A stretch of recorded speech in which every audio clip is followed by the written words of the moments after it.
Exciting time. Everybody's 0-0, and it's been a 3-month, 3.5, 4-month grind of 20 games, dating back to December. I think you look at basically every team in this conference has had ups and downs and momentum swings and things happen, injuries, so on and so forth. We saw a couple of wild comebacks yesterday, and you see different things happen. All that gets put to bed, and you go with a sense of excitement. There's a different air about a conference tournament. It's consecutive games and consecutive days. Fan involvement and excitement is really a lot of fun, and it only takes a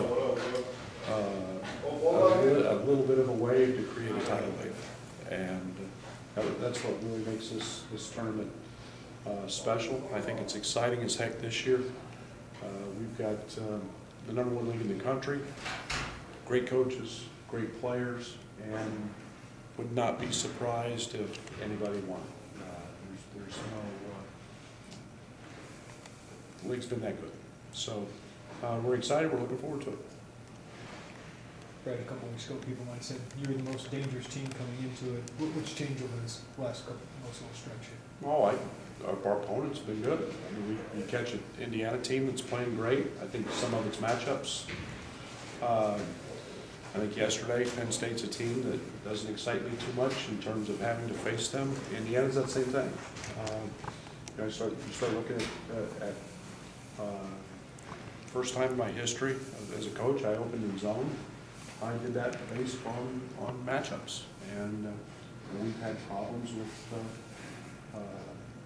guys like Stevens, guys like Reeves, and so it's that's been part of the last few games is neutralizing those type of guys, and then we turned it over a little bit more. Then we had a great run. We were turned over 8, 9, 10 times a game, and yesterday was really uncharacteristic with 18. But I think as much as to do with matchups as anything. How unique is the game this year in terms of, say, maybe trying to continue on the tournament? Have you been in, can you remember a conference season like that in any of your stops? Well, yeah, I mean, the 1 year in the Big 12 was, the league was loaded. I think Lon had been to the Final Four the year before and ended up, I think, at the bottom. And they were the team that was everybody's hard luck, throw one in from half court, kind of thing that happened. That league was very, very similar. But there's no easy game. There's no easy team. And when I look at Rutgers last year, we played them the last game of the year.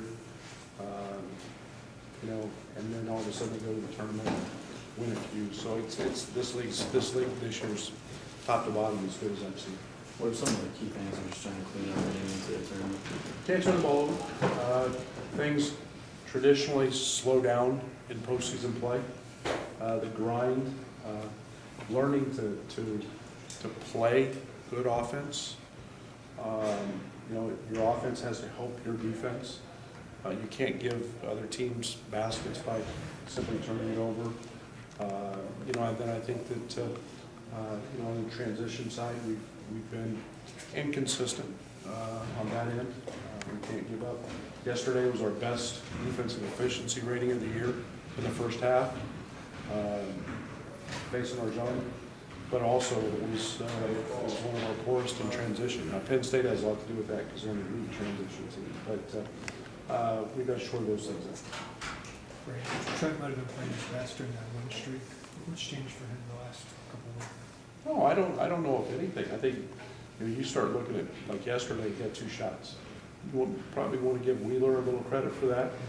You're talking about a team that has an elite point guard defender, an elite wing defender, and Reeves, who I think is the best defender in our league, and then a guy in Watkins, who was last year's defensive player of the year.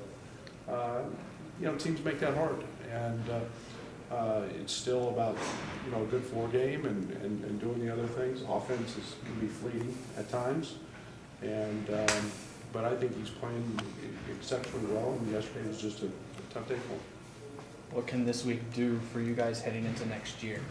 Oh, I don't even think like that. That would be foolish for me to not give my full attention to Aaron Jordan and Drew and these seniors. So we want to go play our best against Northwestern, and we get the opportunity the next day to play our best that game.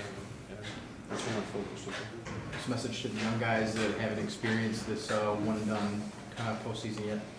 Yeah, this is what it's about. This is why we lift the weights. This is why we train. This is why you get in the gym and spend all the hours so that you can enjoy these moments. And it's what makes March Madness. It's what makes basketball special. It's truly the excitement of it, and it's a completely different feel until you've coached it and played it. It's got a different vibe to it, and it's an exciting one. The enthusiasm of the fans and the buzz in the arenas are a little bit different. And it's not the day in, day out grind of a regular season. So that's why you see the upsets, and it's exciting and fun. And being in Chicago and your state, facing Northwestern and Illinois here tomorrow or Wednesday, but just in general, it being back in the state of Illinois. Well, I'm excited as heck about that. I mean, I think the Big Ten is predominantly a Midwestern league, and it's got close proximity. I think it's one of the elite basketball cities in the world, and it's knowledgeable fans, and it's an opportunity to do it here at home, and it should be a great atmosphere for everybody involved, but especially for the Fighting Illini. Two close games with them, and you played it recently. What's going to be the key against Northwestern? Well, I think there's a variety of things. I think when you start looking at the numbers, they really haven't turned the ball over for a team that's not playing with a true point. Chris has done an unbelievable job of managing that situation. I think they've got two of the elite players in our conference, and Barton and Law. We can't give them threes. They got some great looks in the second half of that game, and then we've got to stay aggressive. We've been able to get out in transition with some easy baskets, and then as in postseason play, it's about rebounding and getting the foul. What are the challenges this team 3 times in the season like having this? Well, I think it's you get more familiarity. I think most of the time you see the games slow down. The games become a little more planned out, so to speak. I think as you become familiar with teams, you understand personnel, so there's none of the I don't know factor for players and for coaches. So those become grinded out games, and then it becomes about running really good offense, playing extremely hard, and who gets the 50-50 balls, and that's what postseason basketball comes down to. Right, I think some fans, when it comes to freshmen, would just like to throw them in and see what they got sometimes. How do you make the decision to, freshmen especially, whether you throw them in a certain situation? Oh, I think it's based on practice. It's based on I want them to be as successful as they can be. I don't put a lot of thought the way that was asked. I think it's more about making sure that they're successful, the team is, and so that's pretty much. If they can help us win, we're going to play them. Where do you think Georgie's at coming off from playing with the sinus infection? How he played yesterday and where he's kind of at health-wise going in? Yeah, he was really good yesterday. He was still kind of wheezing and dealing with that. And, he's people have no idea. Georgie's a pretty tough kid and fights through all that. And so I think Paul said he was better this morning and feeling better. So it was nice to see him. He played with some old pop and energy yesterday that we hadn't seen in a couple games. With the game slowing down and it being one and done, do you see the rotation maybe tightening up? Maybe. I don't think there's. I think one of the advantages we do have is we do have depth. I think every game's got its own identity. It's not where you don't plan for the next day, you plan for the moment, the next play. So we'll see.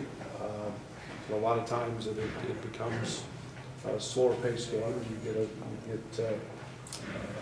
timeouts used maybe a little bit differently to rest guys. That becomes part of it. But I think you take every game for what its value is at that moment and make those choices.